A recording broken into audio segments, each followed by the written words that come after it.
Episode 3 में हमने देखा था कि वो ड्रैगन अपनी सारी पावर्स हाओ बाई को दे देता है, जिसकी वजह से हाओ बाई ने वहाँ पर बहुत तबाही की थी। लेकिन तभी वहाँ पर शियाओ भी आ जाता है, जो उसे पकड़ने की कोशिश करता है, लेकिन वो उसे पकड़ पाता इससे पहले वहाँ पर यंग मास्टर आकर हाओ बाई को अपने साथ ले जाता है और उसके ऊपर कई सारे स्पेल्स लिखकर उसके अंदर से ड्रैगन पिल को निकालने की कोशिश करता है। लेकिन उसे उसके निकालने से पहले ही वहाँ पर शियाओ आ जाता है, जो अपनी चालाकी का इस्तेमाल करते हुए हाओ बाई को उसके चंगुल से छुड़ाकर ले जाता है और यंग मास्टर बस देखता ही रह जाता है, जिस वजह से वो बहुत ज्यादा गुस्सा हो चुका था। अब यहाँ से ये एपिसोड शुरू होता है। तो इस एपिसोड की शुरुआत में हम यंग मास्टर को देखते हैं, जो कि बहुत ज्यादा गुस्से में होता है और वो अपने सिपाहियों से कहता है तैयार हो जाओ, मुझे हाओ बाई कैसे भी चाहिए, भले ही इसके लिए मुझे शियाओ को मारना क्यों ना पड़े, कैसे भी करके तुम लोग मुझे हाओ बाई का स्पिरिट पिल ला कर दे दो। जिसके बाद वो खुद भी हाओ बाई को ढूंढने के लिए वहां से निकल जाता है। दूसरी तरफ हम हाओ बाई को देखते हैं, जो एक बैलगाड़ी के अंदर शियाओ के साथ छुप गया होता है और थोड़ी दूर आने के बाद वो बैलगाड़ी उन्हें गांव से दूर ले आती है, जिस वजह से हाओ बाई और शियाओ यंग मास्टर के चंगुल से बच जाते हैं। तब हाओ बाई शियाओ से कहता है आपका बहुत बहुत शुक्रिया जो आपने मेरी जान बचाई, वरना वो यंग मास्टर न जाने मेरे साथ क्या कर चुका होता, इसलिए अब मैं यहाँ से जा रहा हूँ। अगर किसी चीज की जरूरत पड़ी तो मैं वो करने के लिए तैयार रहूंगा। जिसके बाद वो वहाँ से जाने लगता है, लेकिन तब शियाओ भी उसका पीछा करना शुरू कर देता है। ये देखकर हाओ बाई उससे कहता है अगर किसी चीज की जरूरत होगी तो मैं मदद कर सकता हूँ, लेकिन अगर तुम्हें पैसे चाहिए तो वो मेरे पास एक फूटी कौड़ी नहीं है, मैं तुम्हें 1 रुपया भी नहीं दे सकता। जिसके बाद वो दोबारा वहाँ से भागना शुरू कर देता है, लेकिन तब ये देखकर शियाओ अपनी सील की मदद से उसे वहीं पर स्टॉप कर देता है। जिसके बाद हाओ बाई से कहता है अब तो तुम्हारा और मेरा रिश्ता जुड़ चुका है, तुम जहाँ भी जाओगे मैं तुम्हारे पीछे पीछे आऊंगा, क्योंकि मुझे तुमसे बहुत काम है। जिसके बाद वो उसकी सील निकाल देता है, पर जैसे ही हाओ बाई आजाद होता है वो दोबारा वहाँ से भागना शुरू कर देता है, ताकि इस शियाओ से अपनी जान बचाकर भाग सके। पर ये देखकर शियाओ को गुस्सा आ जाता है और इस बार वो रस्सी फेंक कर हाओ बाई को वहीं पर कैद कर देता है और अब हाओ बाई वहाँ से भाग भी नहीं पाता।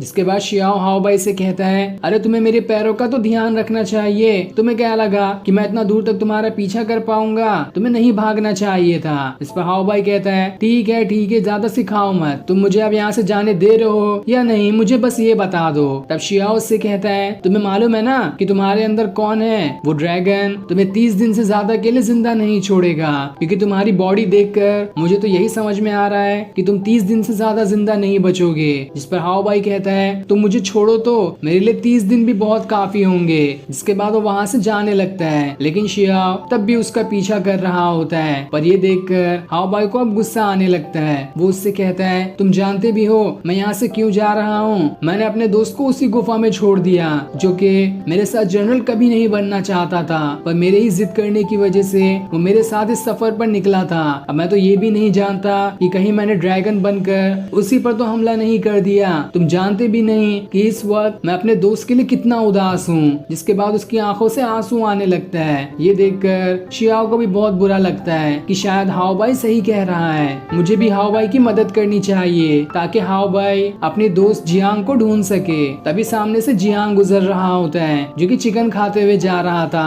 और वो खुद से कह रहा होता है मेरा दोस्त न जाने कहाँ चला गया, वो जिंदा भी है या मर गया होगा, मैं उसी के गम में ये चिकन खा रहा हूँ। तभी हाओ बाई जियांग को देख लेता है और जैसे ही उसे देखता है वो भागते हुए उसकी तरफ जाने लगता है। तब जियांग भी हाओ बाई को देखकर कहता है अरे तुम तो जिंदा हो, ये तो बहुत अच्छी बात है। जिसके बाद वो दोनों वहाँ से आगे बढ़ना शुरू कर देते हैं और थोड़ी दूर आने के बाद वो सभी एक होटल में आराम करने के लिए आते हैं, जिस होटल में उन्हें आइची नाम की एक लड़की दिखाई देती है, जो वहाँ पर गाना गाते हुए सभी का एंटरटेनमेंट कर रही होती है। तब आइची को देखकर हाओ बाई उसे देखता ही रह जाता है, क्योंकि वो काफी ज्यादा सुंदर दिखाई दे रही थी। जिसके बाद आइची सभी के पास जाकर उनके सामने डांस करते हुए पैसे मांग रही होती है। जिसके बाद वो हाओ बाई के साथ भी डांस करना शुरू कर देती है ताकि हाओ बाई उसे पैसे दे सके। तब उन दोनों का डांस देखकर सारे लोग वहाँ पर बैठे हुए तालियां बजाना शुरू कर देते हैं, क्योंकि वो दोनों काफी अच्छा डांस कर रहे थे।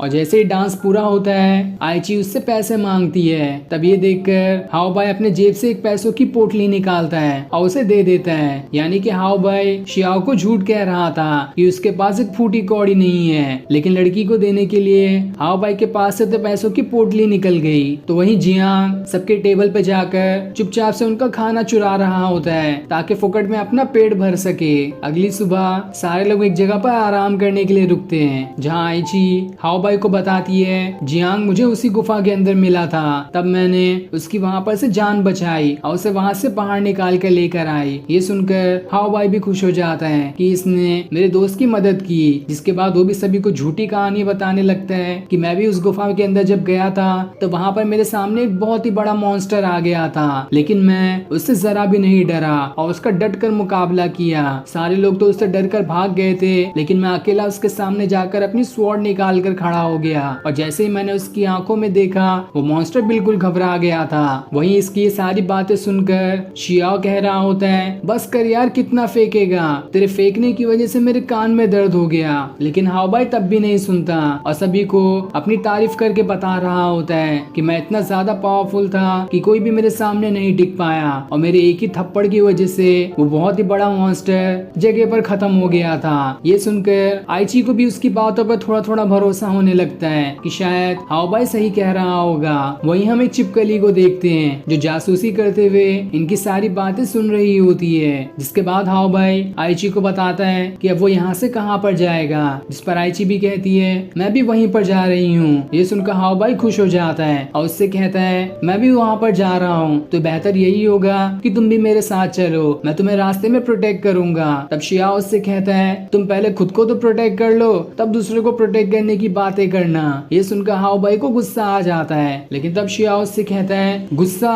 और तुम मुझ पे दिखा रहे हो, अभी सबक सिखाता हूँ तुम्हें यहीं पर स्टॉप कर दूंगा। लेकिन जब वो अपने सील की तरफ देखता है तो वहाँ पर उसकी एक भी सील नहीं होती, क्योंकि बेवकूफ जियांग ने खाना पकाने के लिए उन सारी सील को जला दिया था ताकि उससे आग बढ़ सके। ये देखकर शियाओ तो एकदम हैरान रह जाता है कि अब मैं इस बेवकूफ को क्या समझाने जाऊं कि ये सील किस काम की थी। तभी वहाँ पर कुछ चोर आने लगते हैं जो उन्हें लूटने आए थे। तब ये देखकर शियाओ हाओबाई से कहता है तुम तो बहुत तारीफ कर रहे थे ना कि तुमने उस मॉन्स्टर को बस एक थप्पड़ में खत्म कर दिया, अब जाओ और इन चोरों को सबक सिखा के आओ। तब आइची भी उससे कहने लगती है हाओबाई तुम ये कर सकते हो। इसलिए हाओबाई हिम्मत करके उन चोरों से लड़ने के लिए जाता है, जहाँ अंदर से तो उसकी पूरी फट गई होती है, लेकिन तब भी वो उन चोरों के पास आ जाता है। लेकिन वो चोर उसे एक ही लात मारकर वहाँ से बहुत दूर फेंक देते हैं और चारों तरफ से घेर कर उसे सबक सिखा रहे होते हैं। लेकिन जैसे वो उसके ऊपर अटैक करने वाले थे, इससे पहले ही शिया वहाँ पर अपनी एक सीक्रेट सील निकाल लेता है, जिसके अंदर से डॉल निकलकर वो खुद को एक बहुत ही बड़े रूप में ट्रांसफॉर्म कर लेती है। ये देखकर सारे के सारे चोर एकदम ज्यादा डर जाते हैं और वहाँ से भाग जाते हैं। तो वहीं हाओबाई भी डर के मारे आइची का पैर पकड़ के वहाँ पर छुप जाता है, जिसकी ऐसी हरकत देखकर आइची समझ जाती है